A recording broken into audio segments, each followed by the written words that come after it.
जब हम घर बनाने निकले थे, हमारे पास कोई बहुत बड़ी पूंजी नहीं थी और हमने शुरू कर दिया था काम। उस टाइम पे 1 से 2 साल जो हमने एक-एक रुपया बचाने की जो जद्दोजहद की है और जिससे हमने ना सिर्फ पैसे बचाए बल्कि उनको मल्टीपल किया और उसके थ्रू ही हम अपना जो डेब्ट था मकान का वो फटाफट से चुका पाए।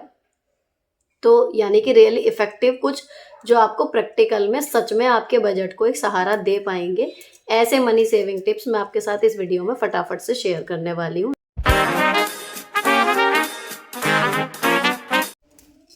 हेलो दोस्तों, कैसे हो आप लोग? Welcome back to the channel live life easy.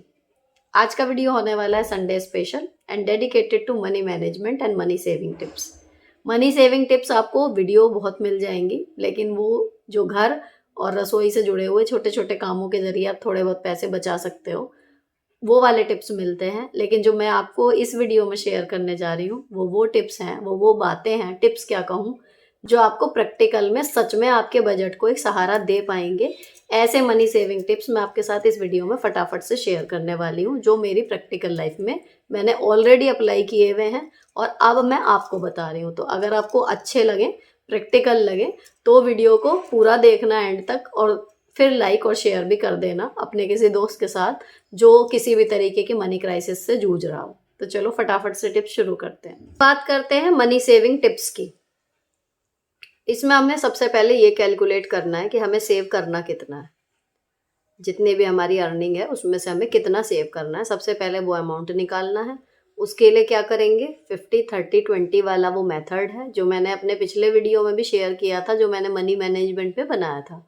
Flash हो रहा होगा आपके सामने, उसका लिंक आपको डिस्क्रिप्शन में मिल जाएगा। उसमें मैंने डिटेल पे इस मेथड पे चर्चा की है, और अगर आपने थोड़ी भी बजट वाली फाइनेंशियल वीडियो देखी होंगी तो ये मेथड कोई नया नहीं है, ये मेरा इजाद किया हुआ नहीं है। लेकिन जब मैंने इसे प्रैक्टिकली अपना के देखा है तो ये काम 100% करता है और इक्वली करता है, चाहे आपकी सैलरी 10,000 हो, चाहे 20,000 हो, 50,000 हो या 1 लाख हो। तो ये अच्छा मेथड है। अब है क्या 50-30-20 क्या है? 50% जो है, जो भी आपकी इनकम है मंथली, उसका आधा आपको अपनी ज़रूरतों पे खर्च करना है। ज़रूरतें मतलब जिनके बिना हम जी नहीं सकते, जैसे हमारा खाना।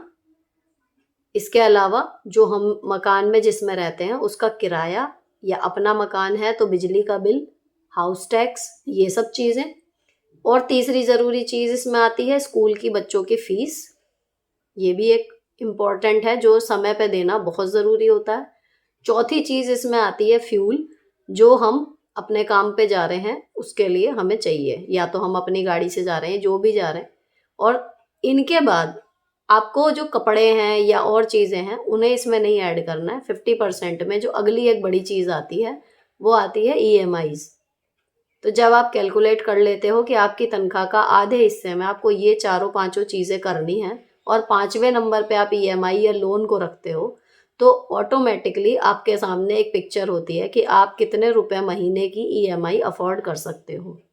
जो लोग इससे ऊपर की EMI या लोन लेते हैं उनके बाकी के 50% में दखल होता है, या तो वो सेविंग नहीं कर पाते, या जो मैं आगे 30% वाले बताने वाली हूँ उन खर्चों में खींचातानी होती है।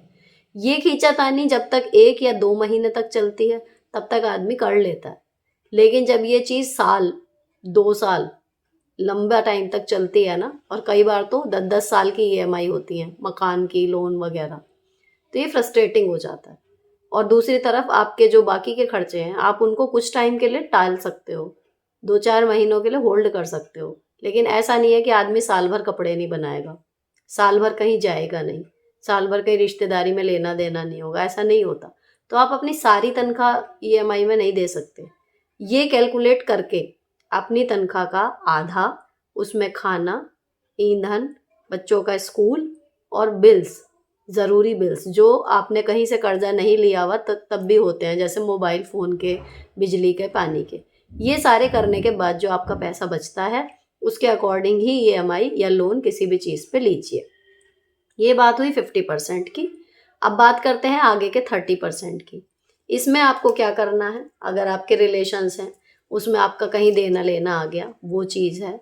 कोई मेडिकल दिक्कत हो गई स्टार्टिंग में, छोटी मोटी, बड़े के लिए तो आपको अलग से सेव करना ही पड़ेगा, मेडिकल फंड बनाना पड़ेगा, वो चीज़ हो जाती है।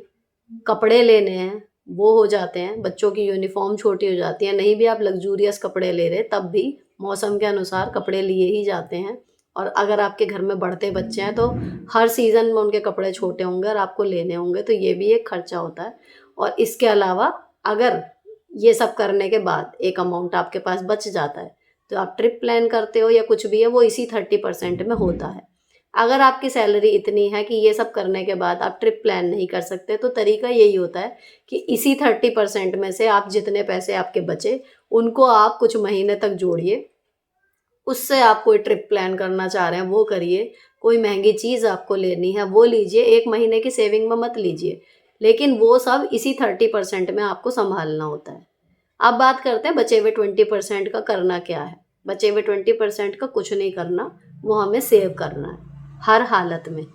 अगर हम ये स्ट्रक्चर फॉलो करते हैं 50-30-20 वाली, आप बिलीव कीजिए आपकी तनख्वाह कम हो या ज़्यादा हो, एक सम्मानजनक जीवन आप जी पाओगे, मानसिक शांति आपके जीवन में होगी। और ऐसा नहीं है, बच्चों की पढ़ाई से लेके खाने तक हर लेवल का, हर बजट का ऑप्शन मार्केट में, दुनिया में, समाज में अवेलेबल है। तो हमें बच्चों का स्कूल या अपना ऑफिस आने जाने का साधन या अपने कपड़े या हर चीज़ जो हम खाना खा रहे हैं इवन वो भी हमें उसी के अकॉर्डिंग चूज़ करना चाहिए जो हमारी सैलरी और जो हमारे बजट में फिट हो सके। तो हमारा जो सामाजिक स्टेटस है ना वो एक अच्छा बना रहेगा। पैसे कम या ज़्यादा होना बुरा नहीं होता, लेकिन जब हम अपने स्तर से कहीं ज़्यादा दिखावा करते हैं तब भी हम हंसी के पात्र बनते हैं। और अगर हम अपने स्तर से बहुत कम खर्च करते हैं, जहाँ करना चाहिए वहाँ भी हम जितना हमारी गुंजाइश है उसके हिसाब का नहीं करते, बहुत ही ज़्यादा लो चलते हैं, तो भी हमारा उपहास ही होता है। जब आप ये कैलकुलेशन कर लेते हैं 50-30-20 वाली, इसका जो सबसे बड़ा फ़ायदा मुझे लगता है वो ये होता है कि इससे आप एक अननेसेसरी प्रेशर से हमेशा फ्री रहते हो। कि जब आपके ऊपर क्राइसिस हो रहे हैं, आपको लगता है आपको सब कुछ बचाना है, खर्च ही नहीं करना, किसी चीज़ पे नहीं खर्च करना, खाने पे भी, कपड़े पे भी, हर चीज़ में हाथ खींचना है, वो चीज़ आपकी होल्ड हो जाता है। आपको पता है कि मेरे पास इस चीज़ के लिए इतने पैसे हैं, इस चीज़ के लिए इतने, और ये वाले पैसे मुझे नहीं छूने। तो एक बहुत क्लैरिटी आपके माइंड में रहेगी और आप बिल्कुल शांत होके अपना बजट आराम से प्लान कर लोगे। अब बात करते हैं मनी सेविंग टिप्स की, कि ठीक है 20% बचाना है, बचा तो लिया, अब वो बचाएं कैसे? क्यों, कैसे हम अपना हाथ रोकें उन 1000 या 2000 या 5000 या 20,000 रुपये जो हमारी अर्निंग का 20% है, कि हम उसे ना खर्च कर दें। होता है ना कि हम सोच तो लेते हैं कि ये इस महीने हमें बचाने हैं, लेकिन फिर कोई सडन खर्चा आ जाता है और फिर हम खर्च कर बैठते हैं। ठीक है, तो बात आती है कि मनी बचाएं कैसे। अब मनी सेविंग टिप्स आप यूट्यूब पर देखोगे ना तो आपको ढेरों हज़ारों वीडियो मिल जाएंगी, जिनमें घर की छोटी-छोटी चीज़ों को अदला-बदली करके कि इसकी जगह पे ये कर लें, उसकी जगह पे वो कर लें, बहुत सारी वीडियो हैं। लेकिन उनसे जो पैसा बचता है ना, वो बहुत थोड़ा-सा अमाउंट होता है। उससे आप एक बड़ा पुश अपने इकोनॉमी के स्तर में नहीं लगा सकते, कि जहाँ आप आज हो, उससे 5 साल बाद आप एक स्तर ऊपर के बंदे बन जाओ। वो चीज़ें नहीं हैं। जो मैं आपके साथ शेयर करने जा रही हूँ ना, ये वो टिप्स हैं, जब हम घर बनाने के लिए निकले थे और हमने एक-एक रुपया जो है उस टाइम पे बचाया भी, और इन्होंने मतलब टिप्स ने हमें मदद की। तो ये कहीं न कहीं 3-4 साल जब मैं लगातार इन्हें फ़ॉलो करती रही तो मेरी हैबिट में भी आ गया। तो इन सबको मैं आपके साथ शेयर करती हूँ कि पैसे बचाएँ कैसे। एक देखो, सबसे पहली चीज़, अब इसे आप चाहे नोट डाउन कर लेना, जो 20% है आपकी सैलरी का, पहले आपको वो निकाल के अलग रखना है। आप अलग अकाउंट बनाओ, आप अलग घर में निकाल के रखो पहले अलग से, या फिर आप इतनी इच्छा शक्ति आपकी हो कि इतने पैसे तो मान लीजिए आपके हैं ही नहीं। अगर आपकी तनख्वाह 50,000 है तो आप मान के चलो कि उसमें से आप 40 ही कमा रहे हो। एक दिमाग ही ऐसा बना लो कि मेरे इसमें 40 ही हैं, 10 मेरे हैं ही नहीं।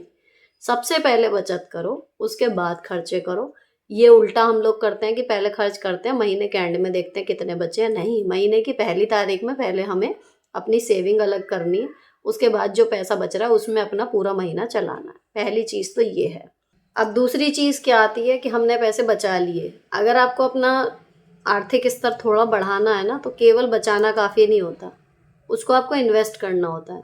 ऐसा नहीं है कि आपने बचा लिए वो पैसे और अकाउंट में पड़े हैं और पड़े हैं, आप उनका कुछ कर नहीं रहे। उनको ना थोड़ा-सा इन्वेस्ट करने की नॉलेज हमें भी होनी चाहिए, मतलब महिलाओं को भी।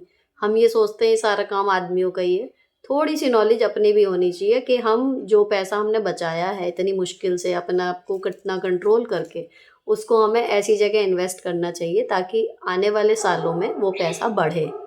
क्योंकि महंगाई बढ़ती है। मान लीजिए आज हमने 10,000 रुपये बचा लिए या 1 लाख रुपया हमने बचा के रख लिया, आज से 5 साल बाद उस 1 लाख रुपए की कीमत कितनी कम हो जाएगी। अगर हमने उसे कहीं इन्वेस्ट किया होता तो महंगाई के साथ साथ हमारा वो 1 लाख भी शायद 2 लाख या 3 लाख या 1.5 लाख कुछ तो बढ़ता। तो उसको हमें इन्वेस्ट ज़रूर करना चाहिए। अब इन्वेस्ट कहाँ करना है, कौन कौन सी चीज़ें हैं जिनमें हम ईजियली इन्वेस्ट कर सकते हैं, वो मैं आपको बताऊँ। अब देखो यहाँ पर सेविंग की बात करते हैं, तो जब मैं कह रही हूँ कि सैलरी 10,000 हो या 50,000 या 1 लाख, तो सेविंग के जो ऑप्शन होते हैं ना वो भी उसी तरीके से अवेलेबल हैं। कम है पैसे तो वैसे ऑप्शन है, ज़्यादा है तो मतलब ज़्यादा के हिसाब के भी ऑप्शन है कि आप कहाँ पर अपना पैसा इन्वेस्ट कर सकते हो ताकि वो बढ़े। मतलब कुल मिला के ये है कि वो पैसा पड़ा ना रहे, सेविंग अकाउंट में बढ़ जाए थोड़ा सा। तो देखो सबसे पहला और छोटा ऑप्शन होता है आरडी। बैंक में भी खुलती है, डाक खाने में खुलती है, मेन डाक खानों में खुलती है।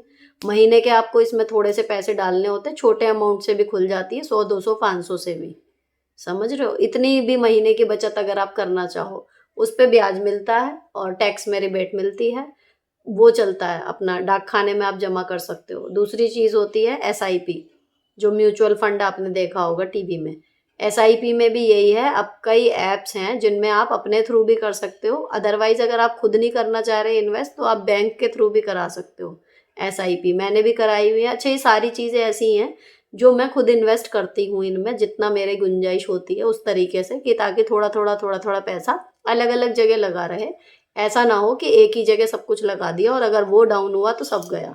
तो आप अगर बिल्कुल छोटी से छोटी बचत करना चाह रहे हो ना, तो भी आरडी, उससे थोड़ा और बढ़ा दो, 500 1000 तक भी आप कर दो महीने का, तो आप एसआईपी में कर सकते हो। दूसरी चीज़ होती है पेंशन प्लान। अगर आपकी गवर्नमेंट जॉब नहीं है या आपकी पेंशन नहीं है तो एलआईसी के या लगभग बहुत सारी कंपनियां इंश्योरेंस वाली जो पेंशन प्लान प्रोवाइड करती हैं, तो एक अच्छा पॉलिसी वाला जो बेचने वाला बंदा होता है उससे कंसल्ट करके करो, ताकि तरीके के वो आपको प्लान बता सके। हर चीज़ हम अपने 100% नॉलेज से नहीं कर सकते, उसके लिए कई बार प्रोफेशनल्स की मदद ले लेनी चाहिए, वो आपका पैसा सही जगह इन्वेस्ट करा देंगे। दूसरी 3 चीज़ें हो गई। अब बात करते हैं, ये तो चीज़ें ऐसी हैं जब हमें महीने के मतलब कुछ हज़ार के करीब बचाने हैं, मतलब 1000 2000 5000 इस तरीके के। अब इससे बड़ा मान लीजिए आपकी सैलरी ज़्यादा है और आप थोड़ा और बचा सकते हैं, थोड़ा और इन्वेस्ट करना चाह रहे हो, तो क्या हो सकता है, आप गोल्ड ले सकते हो। लेकिन गोल्ड में मैं आपको सजेस्ट करूँगी कि ज्वेलरी अगर आपको पहनने का शौक़ है, आप पहन पाते हो डेली में, तो लो। लेकिन अगर आपको ज्वेलरी सिर्फ रखनी है, पहनी आपकी जाती नहीं, तो ज्वेलरी घाटे का सौदा है। उसकी बजाय आप 24 कैरेट वाला गोल्ड लो, ताकि वो जब आप बेचोगे ना तो उसमें कटौती नहीं होती और बेचने पे दुख नहीं होता।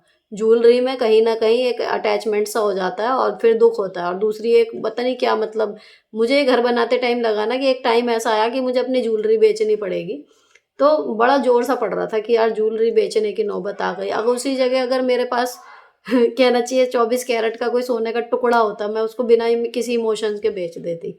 और फिर जब उसका पता भी किया ना तो उसके पैसे इतने कम मिल रहे थे, मेकिंग वगैरह सब देते नहीं है, तो वो कहीं ना कहीं मेरा तब से सोने से मोहभंग हो गया कि जेवर वगैरह बनाने में मुझे, मतलब या तो तब है उसमें फ़ायदा जब आप खूब पहन सकते हो, तो ये है कि भाई जितना पहनना था पहन लिया और जब नहीं पहनना तो ज़रूरत पड़ी बेच दिया। लेकिन आपने सिर्फ उसे लिया, इतनी सारी मेकिंग बना के ले लिया और फिर वो तिजोरी में आपकी रखा हुआ है, बैंक में पड़ा हुआ है और आप उसे ढंग से पहन भी नहीं पाए, और जब आप उसे बेचने चलोगे ना तो आपकी मेकिंग वगैरह काट के बहुत कम पैसे मिलते हैं। तो इन्वेस्टमेंट पर्पज़ से अगर आपको लेना है तो गोल्ड जो है वो आप 24 कैरेट वाला ले लो, तो वो आपको फ़ायदा देगा। इससे भी ऊपर चलना है, मान लीजिए आपको 1 लाख 2 लाख नहीं, 5 लाख नहीं और थोड़े ज़्यादा पैसे इन्वेस्ट करने हैं, आपने जोड़ जोड़ के इतने कर लिए, तो आप प्लॉट्स वगैरह ले सकते हो, ज़मीनें ले सकते हो, जो भी छोटी बड़ी, छोटा प्लॉट ले लो, नहीं बड़े की है, उसमें भी आपको पैसे जो हैं वो इन फ्यूचर काफ़ी हद तक आपके बढ़ जाएंगे। इसके अलावा ये तो हुई चीज़ें जो कहना चाहिए भौतिक चीज़ें हैं जिनमें आप इन्वेस्ट करोगे, एक टाइम बाद आप उनको बेचोगे या वो पॉलिसीज़ पकेंगी तब आपको पैसा मिलेगा। कुछ चीज़ें ऐसी होती हैं जो दिखती नहीं है लेकिन आपको पैसा देंगी, वो आपकी कमाई बढ़ाएंगी, आपकी कोई स्किल है, मान लीजिए आपको कोई ऐसी चीज़ है जो आपको थोड़ी बहुत आती है, आपको इंटरेस्ट है और उसको सीखने के लिए आपका 20-30 हज़ार का या 40 हज़ार का कोई कोर्स है, तो वो 20-30-40 हज़ार आपकी इन्वेस्टमेंट ही मानिए, क्योंकि वो आपकी स्किल बढ़ाएंगी और बाद में आप उस स्किल से लाखों कमाएंगे। तो अगर कोई चीज़ सीखने में आप पैसा इन्वेस्ट करना चाह रहे हो तो बेशक आपकी जो सेविंग का पैसा है आप उसमें वो इन्वेस्ट कर सकते हो, क्योंकि उसके बाद आप उस स्किल के ज़रिए कमाओगे और जो सेविंग आपकी है उसको और बढ़ा दोगे। इसके अलावा जब आप कोई काम कर रहे हो, कोई बिजनेस कर रहे हो या फिर कोई आपकी मतलब खुद के हुनर की चीज़ है, आपका काम जो है उसमें जो यूज़ होने वाली चीज़ें हैं, सपोज़ कीजिए मान लीजिए मैं यूट्यूब ही कर रही हूँ, अगर मैं इसको फुल टाइम अपना कहना एक काम मान के चलूँ, तो इसके लिए जो चाहिए एक अच्छा कैमरा या एक अच्छा एडिटिंग ऐप, ये सब चीज़ों में जो खर्च है वो इन्वेस्टमेंट ही है और उस इन्वेस्टमेंट के बाद जो प्रोडक्ट की क्वालिटी है वो बढ़ जाती है, हमारे एफर्ट्स कम हो जाते हैं और उसके बाद हमें पैसे और ज़्यादा मिलने लगते हैं। तो गुड इक्विपमेंट में भी आपको जो है इन्वेस्ट कर सकते हो आपकी जो सेविंग है। ये सारे जो मैंने आपको बताए हैं 6-7, ये क्या है कि इनमें अगर आप पैसा आप लगाते हो तो ये आपको रिटर्न देते हैं, आपके पैसे को बढ़ा के आपको लौटाएँगे। इन चीज़ों की नॉलेज होना बहुत ज़रूरी है और आपकी सेविंग चाहे 2000 हो, आप इन्वेस्ट ज़रूर करो आरडी में, एसआईपी में, जिसमें भी। उसको घर में पड़ा मत रहने दो। थोड़ा ही बढ़ेगा, 500 ही बढ़ेंगे लेकिन कुछ तो बढ़ेंगे, जितने थे उतने नहीं रहेंगे। तो धीरे-धीरे आपको पता भी नहीं चलेगा ये छोटी-छोटी सी बचत ना कितना ज़्यादा सहारा देती हैं जब आपका मुश्किल टाइम आता है।